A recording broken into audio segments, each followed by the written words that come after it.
बिस्मिल्लाहिर्रहमानिर्रहीम। हम स्टार्ट करते हैं। जो बेसिक हमने पढ़ी, पहले हमने 5 लेक्चर लिए, अवेयरनेस ली कि व्हाट इज फोरेक्स, फोरेक्स क्या है, ट्रेडिंग क्या है, उसके बाद इसमें टर्म्स कौन सी यूज होती हैं, इसकी टाइमिंग्स क्या होती हैं, और हम शेड्यूल कौन सा इसमें पेमेंट करने का, हम पेमेंट कैसे ब्रोकर को देते हैं और कैसे उससे अपने प्रॉफिट रिसीव करते हैं, उससे डिस्कशन की। उसके बाद हमने इसके पार्टिसिपेंट्स पे डिस्कशन की कि कौन कौन से लोग हैं, पार्टिसिपेंट हैं, जो यहाँ पे आके वो करते हैं, बिजनेस करते हैं अपना।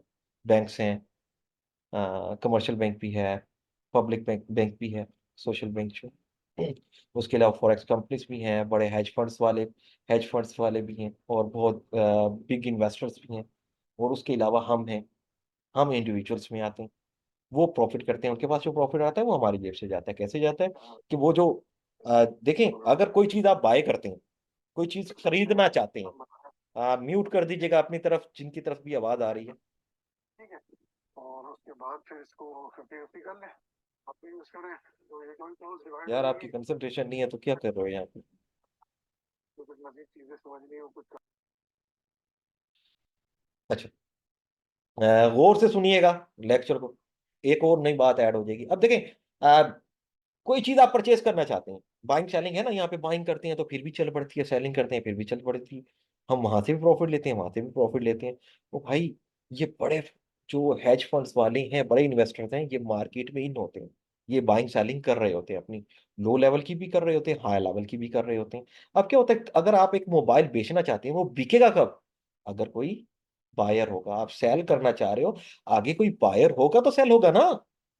अगर कोई चीज आप बाय करना चाहते हैं, आगे सेलर आपको मिलेगा तो आप बाय कर पाओगे ना। तो ये मार्केट में भी समझें कि बायर और सेलर्स फुल टाइम इन्वॉल्व होते हैं इसमें। बायर और सेलर दोनों इसमें इन्वॉल्व होते हैं। जब आप बाय करते हैं, इसका मतलब है कि आपने बाय किया, जो सेलर था उससे आपने अपने रेट्स का, आपने कहा इस रेट में मैं क्या करना चाहता हूँ, बाय करना चाहता हूँ, इसे परचेज करना, इसे लेना चाहता हूँ। तो वो कहते हैं हाँ मैं इस रेट पे देना चाहता हूँ। तो आप एंट्री डालते हैं, बाइंग सेलिंग की एंट्री लग जाती है। इसका मतलब है कि मार्केट में हर वक्त बायर सेलर है, वर्ल्ड मार्केट है, अच्छे खासे लोग हैं इसमें। अच्छा, अब हम इससे थोड़ा और आगे चले चलते हैं। उसके बाद हमने देखा कि यार ये टाइमिंग्स कौन सी होती हैं, हमें पता चला चला कि 24 आवर्स होते हैं। सेशन के साथ साथ ओपन होते रहते हैं पूरे वर्ल्ड में। ये सेशन के साथ ओपन भी होती रहती है, यानी कि अगर सुबह सुबह 8 घंटे किसकी ओपनिंग हो गई, पैसिफिक, पैसिफिक में मैं किसे ले आता हूँ, ऑस्ट्रेलिया न्यूजीलैंड को लेके आता हूँ, पैसिफिक सी में। ठीक है ना। उसके बाद फिर आगे आते हैं,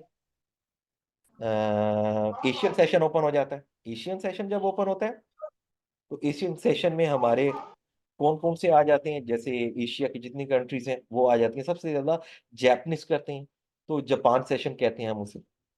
एशियन सेशन ओपन हो जाता है, वो 8 घंटे ओपन रहता है। 8 घंटे बाद वो क्लोज हो जाता है। उसके बाद कौन सा सेशन शुरू हो जाता है, यूरोपियन सेशन, जिसे हम कहते हैं लंदन सेशन कहते हैं। यूरोपियंस और यूके वाले, उनका सेशन शुरू हो जाता है, वो 8 घंटे ऑन रहता है। उसके बाद 8 घंटे हमारे जैसी मॉर्निंग होती है अमेरिका की, उसका भी 8 घंटे सेशन ओपन रहता है। इसी तरह हमारे 24 घंटे मार्केट ओपन रहती है। सबसे ज्यादा वॉयलेट मार्केट कहाँ होती है, जहाँ पे ज्यादा कस्टमर होंगे, जहां पे ज्यादा सेल्स परचेज करने के लिए लोग होंगे, तो वो अमेरिकन सेशन सिलेक्ट होता है। अमेरिकन सेशन क्यों सिलेक्ट होता है, क्योंकि 65% लोग, 55% लोग ट्रेडर जो हैं वो अमेरिका में बैठे हुए हैं, और 85% लोग मेजर पेयर पे करते हैं। मेजर कौन सा है, जिसमें यूएसडी इन्वॉल्व है। तो इसलिए सबसे ज्यादा मूव डॉलर में होती है, डॉलर टाइमिंग में होती है। वो हमारे पाकिस्तानी टाइम क्या होता है, 6 बजे ओपनिंग होती है और रात को 12 बजे, 1 बजे तक, 8 घंटे आगे लगाने आप, ये 8 घंटे तक ओपन रहती है। लेकिन पीक टाइम इसका कौन सा होता है, 6 बजे से लेकर 10 बजे तक इसका पीक टाइम होता है। वहां पे ज्यादा परचेज और सेल हो गई। ओके। अब हम बेसिक इसमें एनालिसिस आ जाते हैं। हर चीज की एनालिसिस हम करते हैं। करने के स्टाइल में सिर्फ 3 चीजें ऐड होती हैं। 3 चीजें कौन सी, एक फंडामेंटल होती है, दूसरी सेंटिमेंट्स होती है, तीसरी टेक्निकल। तो ये हम टेक्निकल, हमने फंडामेंटल को भी समझा क्या होता है, थोड़ा बहुत नॉलेज लिया उसका, उसकी वीडियोस भी बनाई है, अगर समझना चाहे तो दोबारा देख लीजिएगा। उसके बाद सेंटीमेंट्स की भी हमारे हमने वीडियो बनाई है, सेंटीमेंट्स क्या होते हैं उसे डिस्कस भी किया पिछली वीडियो में, पिछली क्लास में भी हमने इसे डिटेल में डिस्कस किया। अच्छा, और दूसरा टेक्निकल, टेक्निकल हमारे सामने गए। टेक्निकल हमने शुरू किया, टेक्निकल हमने शुरू किया सपोर्ट एंड रेजिस्टेंस से। पहली हमने स्टार्ट की monthly horizontal support and resistance. Horizontal support and resistance हमने कैसे ड्रॉ की?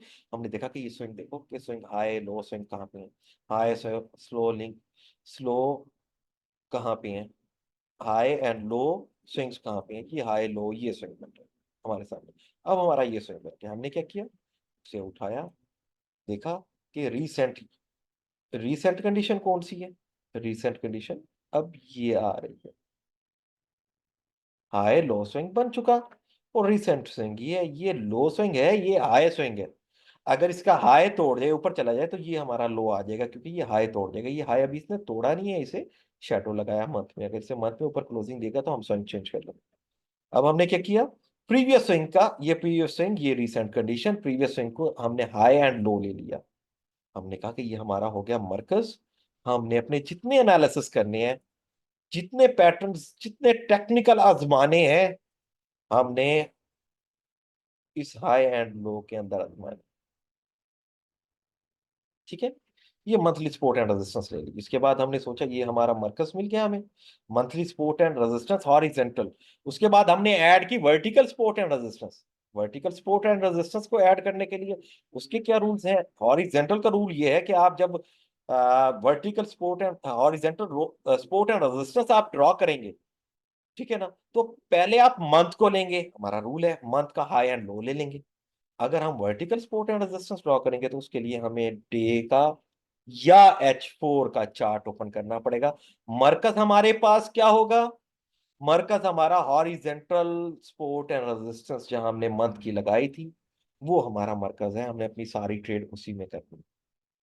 अच्छा, डे वन में आ जाते हैं। हमने डे वन में हम पहले प्रीवियस जज करते हैं, प्रीवियस से फिर रिसेंट मार्केट में आते हैं। प्रीवियस हमने ये लो की तरफ आ रहा है तो हम पहले सपोर्ट या रेजिस्टेंस ड्रॉ करेंगे। क्या ड्रॉ करेंगे? जब सेलिंग की तरफ आ रहा है तो हमने अपना रूल रखा है, ट्रेंड लाइन जो हम ड्रॉ करेंगे वो पहले रेजिस्टेंस पे हो। हमने रेजिस्टेंस पे ड्रॉ कर दी। हमने रेजिस्टेंस में ये कैसे ड्रॉ की? इसे देख के ड्रॉ किया? इसे देख के नहीं, हमने पहले साइकिल को देखा। 1 and 3 ये था, 2 ये था, और हमने ये ड्रॉ कर दी। ओके, इसे ड्रॉ करने के बाद हमने क्या किया, रेजिस्टेंस को कॉपी किया। अगर चैनल बन रहा है तो हमने रेजिस्टेंस और सपोर्ट भी लगा दिया। आपने देखा सपोर्ट है रेजिस्टेंस, सपोर्ट है रेजिस्टेंस, सपोर्ट है रेजिस्टेंस। इसमें हम अब आम ऑब्जर्वेशन में आ जाते हैं। कॉमन ऑब्जर्वेशन हमारी क्या होगी कि हम इसे देख के जज कर पाए कि यार ये बाइंग में है कि सेलिंग में है, ये कब टूटने वाला है। तो उसकी हमने दो तरीके हमने अपनाए हैं आम ऑब्जर्वेशन के। कॉमन ऑब्जर्वेशन, ये हाई लो को टकरा रहा है, लो को टकरा रहा है, हाई को नहीं टकरा, लो को टकराया, हाई को टकरा गया, लो को टकराया, नहीं टकराया अपनी सपोर्ट को, रेजिस्टेंस को टकरा गया, सपोर्ट को नहीं टकराया, रेजिस्टेंस के करीब पहुंच गया, लो को। फिर इसने अपनी सपोर्ट को नहीं टकराया, रेजिस्टेंस को टकरा गया। हमें पता चल गया, इसने हमें बता दिया कि भाई मैं अब ये अपने हाई तक जा रहा हूँ। क्यों जा रहा हूँ? कि मैं अपनी सपोर्ट को नहीं टकरा रहा, लेकिन मैं अपनी रेजिस्टेंस को बार बार टकरा रहा हूं। इसका मतलब है रेजिस्टेंस टूटने वाली है। बायर स्ट्रांग है, सेलर स्ट्रांग नहीं है। कि अपनी सपोर्ट को नहीं आके टकरा रहा, अपनी सपोर्ट पे नहीं टकरा रहा, लेकिन अपनी रेजिस्टेंस को बार बार टकरा रहा है, तो इसका मतलब है कि ये बाई की तरफ जा रहा है। अच्छा, एक ही हमने ऑब्जर्वेशन देखी। हमने इसी की दूसरी ऑब्जर्वेशन हम डिस्कस करते हैं। दूसरी ऑब्जर्वेशन की, ये टोटल जब ऊपर से हाई से लो पे आया तो इसने लगाया ये हमारा एक बॉक्स बन गया। ये टोटल बायर सेलर थे, ये टोटल सेलर्स से पहले। अब क्या हुआ, दूसरा टकराया तो हमने देखा कि कितने बायर्स हैं और कितने सेलर्स हैं। ये टोटल सेलर्स थे। अब इतने सेलर्स बच गए। ये उठा के रखें यहाँ पे, ये हम उठा के यहाँ पे रखते हैं। ये देखिए, यानी कि 30% बायर्स आ गए हैं। पहले ये 100% सेलर थे ना, तो कम हुए, तो जो कम हुए वो क्या होंगे, बायर्स हो जाएंगे। उसके बाद फिर हमने इसको जज करने का, तो पता चला कि भाई ये कि सेलर्स कम हुए हैं लेकिन ज्यादा कम नहीं हुए, बायर्स और इन्वॉल्व हो गए।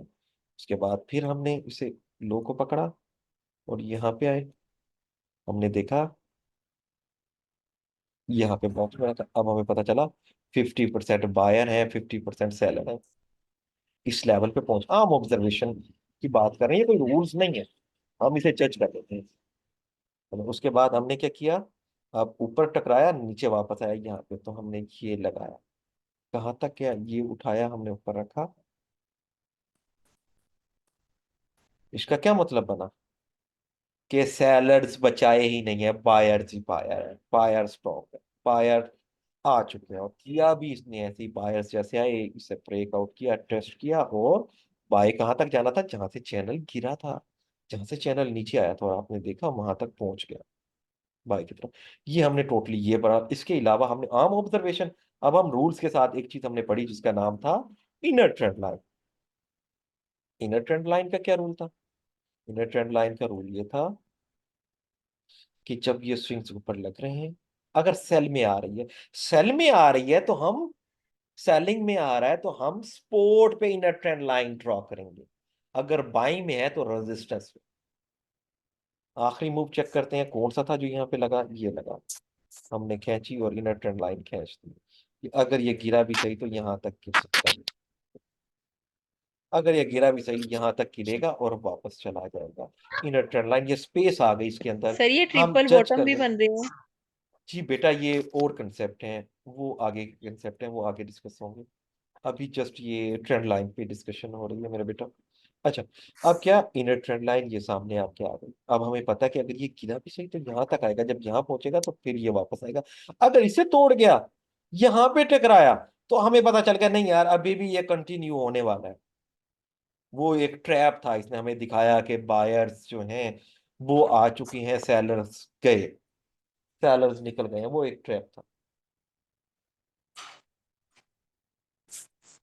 ठीक है, अब ये हमें समझ आ गई, ये हमने इनर ट्रेंड लाइन लगा दी, ये टोटली हमने अभी तक यही पढ़ा है H4 के।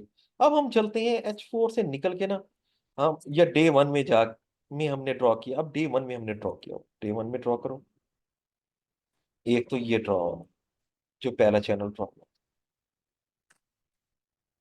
ये क्या बताया था इसने, ये खुद ही बता रहा था, 1 2 3 लगाया, 4 कैपेसिटी नहीं थी ऊपर हिट होने की, इसका मतलब है लो टूटने वाला है, लो तोड़ा और नीचे आ गया, अपने लो यहाँ तक आ गया। ठीक है, कैपेसिटी कैपेसिटी नहीं थी इसकी कि ये ज्यादा और जा सके, क्यों, क्योंकि अपनी रेजिस्टेंस को नहीं टकरा रहा, सपोर्ट को आके टकरा गया, तो हमें ना, वैसे कॉमन ऑब्जर्वेशन में हमें समझ आ गई कि यार इसमें इतना मोमेंटम नहीं है, ये और ऊपर नहीं जाने वाला। ठीक है ना, H4 में हमने ये ड्रॉ कर लिया, अगर H4 में हम इसे प्रॉपर ले लेते हैं, H4 या डे वन में हम इसे प्रॉपर ड्रॉ कर लेते हैं, तो हमें ये बता रहा है, बड़ा एनालिसिस हमें बता रहा है, सॉरी बिग एनालिसिस हमें बता रहा है कि भाई अगर बाइंग में गया ना, ये इसे तोड़ा, तो मेरा ये एरिया है, यहाँ पे टकराएगा, तो लोग पहले प्रिडिक्ट कर लेते हैं ऑल टाइम हाई है, ऑल टाइम हाई है, लेकिन फिर भी लोग प्रिडिक्ट कर लेते हैं कि ये यहाँ से जाएगी, यहाँ तक जा सकती है। वो कैसे पता चलता है, इसी चैनल से बताया जाता है कि आपको पता चल गया कि अगर इसे तोड़ा तो यहाँ से ये रिट्रेसमेंट इसकी अच्छी मिल जाएगी। इसके अलावा अगर छोटे टाइम फ्रेम में आ, ये हाई इसने लगाया, ये देखिए, ये चैनल ड्रॉ करते हैं आप,